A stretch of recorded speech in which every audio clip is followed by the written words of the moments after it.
السلام علیکم ورحمۃ اللہ وبرکاتہ۔ اچھا جی، آپ کو میں نے پیچھے والے لیسنز میں ایک وقف کے قواعد کے متعلق آپ کو ایک ویڈیو بھیجی تھی کہ وقف کیسے کرنا ہے، ٹھیک ہے۔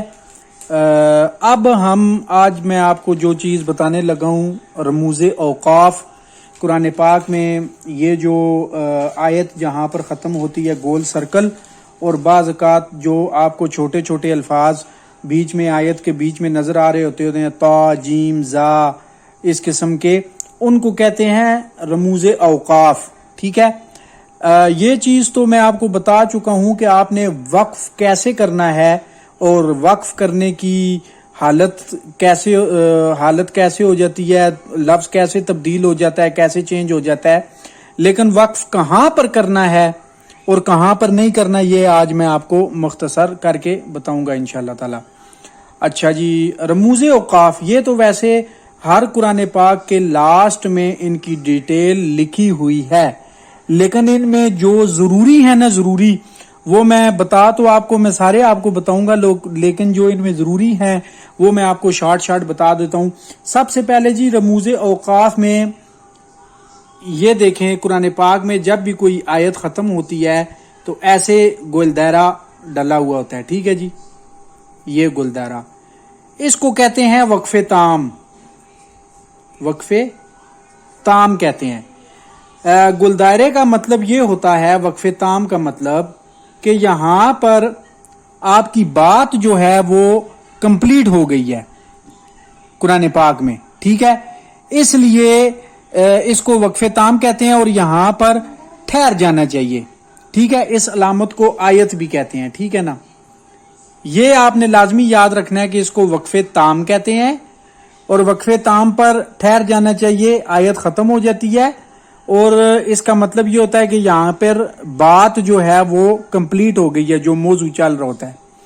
اچھا جی، پھر اس کے بعد جو ضروری ہے یہ جو سب سے زیادہ ضروری ہے، ٹھیک ہے جی، میم، چھوٹا میم آپ کو جدھر بھی نظر آئے گا نا، یہ وقف لازم کہلائے گا، چھوٹا میم وقف لازم کہلائے گا۔ وقف لازم، اس پر ٹھہرنا بہت ضروری ہے، وقف لازم پر ٹھہرنا ضروری ہے، کیونکہ اگر آپ وقف لازم پر ملا کر پڑھنے کی کوشش کریں گے تو معنی تبدیل ہو جاتا ہے، ٹھیک ہے جی۔ آپ وقف لازم پہ اگر ملا کے پڑھنے کی کوشش کریں گے نا تو وہاں پر بہت زیادہ خدشہ ہے کہ جو اس کے اصل معنی ہیں وہ تبدیل ہو جائیں گے۔ آگے آ گیا جی، چھوٹی تا آپ کو دیکھنے میں نظر آتی ہوگی، بہت ساری جگہوں پر چھوٹی تا لکھی ہوئی ہوتی ہے، اس کو وقف مطلق کہتے ہیں، ٹھیک ہے جی، وقف مطلق، اس پر ٹھہرنا چاہیے، ٹھیک ہے جی، اس پر ٹھہرنا چاہیے۔ وقف مطلق پر بھی یہ میں آپ کو سمپل بتا رہا ہوں، ٹھیک ہے۔ یہ وقف، یہ تا آپ کو چھوٹی جہاں پر بھی نظر آئے گی وہاں پر ٹھہرنا بہتر ہے، ٹھیک ہے جی۔ اس کے بعد آ گیا جی، بعض اوقات آ جاتا ہے جی جیم، چھوٹا سا جیم ڈلا ہوا ہوتا ہے، ٹھیک ہے جی۔ یہ وقف جائز کی علامت ہے، وقف جائز کی، وقف جائز کی علامت ہے۔ یہاں ٹھہرنا بہتر ہے اور نہ ٹھہرنا جائز ہے، ٹھیک ہے۔ اگر وقف جائز پر آپ ٹھہر جاتے ہیں تو بہتر ہے، ٹھہرنا بہتر، لیکن اگر نہ ٹھہریں تو جائز ہے، ٹھیک ہے جی، گناہ نہیں ہے۔ چھوٹے جیم پر وقف جائز کی علامت ہے، ٹھہرنا بہتر ہے، نہ ٹھہریں تو جائز ہے۔ پھر آپ نے بعض دفعہ دیکھا ہوگا چھوٹی زا آ جاتی ہے، ٹھیک ہے، یہ علامت وقف موجوز کی ہے، یہاں نہ ٹھہرنا بہتر ہے، ٹھیک ہے, وقفے مجوز. نہ ٹھہرا جائے تو بہتر ہے. ٹھیک ہے جی, وقفے مجوز پر نہ ٹھہرا جائے, یہ چھوٹے زا پر نہ ٹھہرا جائے تو زیادہ بہتر ہے. ٹھیک ہے جی. آگے پھر آ جاتا ہے جی بعض اوقات چھوٹا سواد آ جاتا ہے. ٹھیک ہے, چھوٹا سا سواد لکھا ہوتا ہے, تو یہاں پر ملا کر پڑھنا چاہیے, لیکن اگر کوئی تھک کر ٹھہر جائے تو پھر جو ہے نا اس کو رخصت ہے. مطلب ہے کہ سواد پر ملا کر پڑھنا زا کی بنسبت زیادہ ترجیح دیتا ہے. زا کی بنسبت زا پر نہ ٹھہرا جائے تو بہتر ہے, لیکن سواد پر زیادہ ترجیح دیتا ہے اگر اس کو ملا کر پڑھا جائے. ٹھیک ہے جی. اچھا جی, پھر آ جاتا ہے جی بعض اوقات سواد لام یا.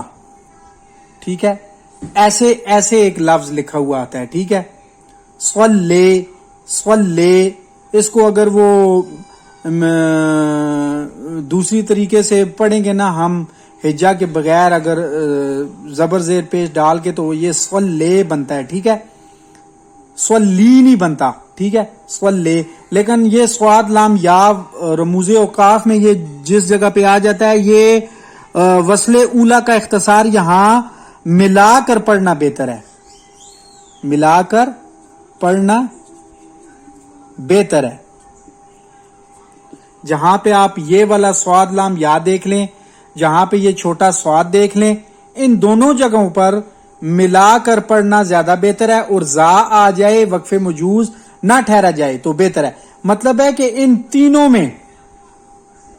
میں زا, سواد اور سواد لام یا, ان پر ملا کر پڑھنا زیادہ بہتر ہے. ٹھیک ہے جی. اب آگے آ جاتا ہے جی بعض اوقات کیا اس کو کہتے ہیں, اسی طرح کا ایک لفظ ہے قوف لام یا.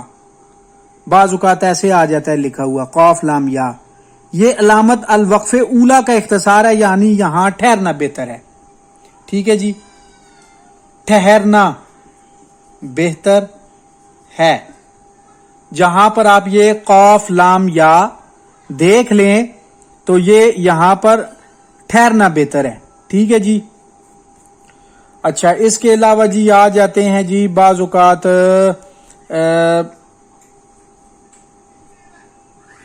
ایسے لکھا ہوا آ جاتا ہے قوف یا لام. ٹھیک ہے, یہاں پر بھی نہ ٹھہرنا بہتر ہے. یہاں پہ نہ ٹھہرا جائے تو زیادہ بہتر ہے جی. ٹھیک ہے جی. اچھا, پھر آ جاتا ہے جی سواد اور لام. ٹھیک ہے جی. قد یوصل کی علامت ہے, یہاں ٹھہرنا بہتر ہے. ٹھہرنا بہتر ہے.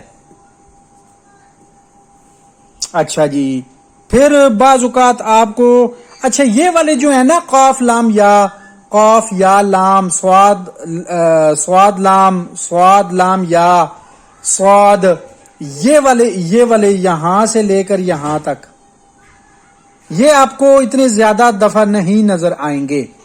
زیادہ آپ کو یہ وقف تام, وقف مطلق, وقف جائز, وقف مجوز آپ کو زیادہ تر یہ نظر آئیں گے. وقف لازم کا جو میم ہے یہ جہاں پر ہوگا, بلکہ قرآن پاک میں وہ جو آیت لکھی ہوئی ہوگی, جو لائن لکھی ہوئی ہوگی, جہاں پہ یہ وقف لازم کا میم ہوگا, سائیڈ پہ باقاعدہ لکھا ہوا ہوگا ایسے کر کے, سائیڈ پہ ایسے کر کے ترچھا کر کے وقف لازم لکھا ہوا ہوگا. ٹھیک ہے جی. اب آگے آ گیا جی, ان کے بعد بعض اوقات آپ نے دیکھا ہوگا قاف فا. ٹھیک ہے, قاف فا, یہ لفظ قف ہے جس کے معنی ہیں ٹھہر جاؤ.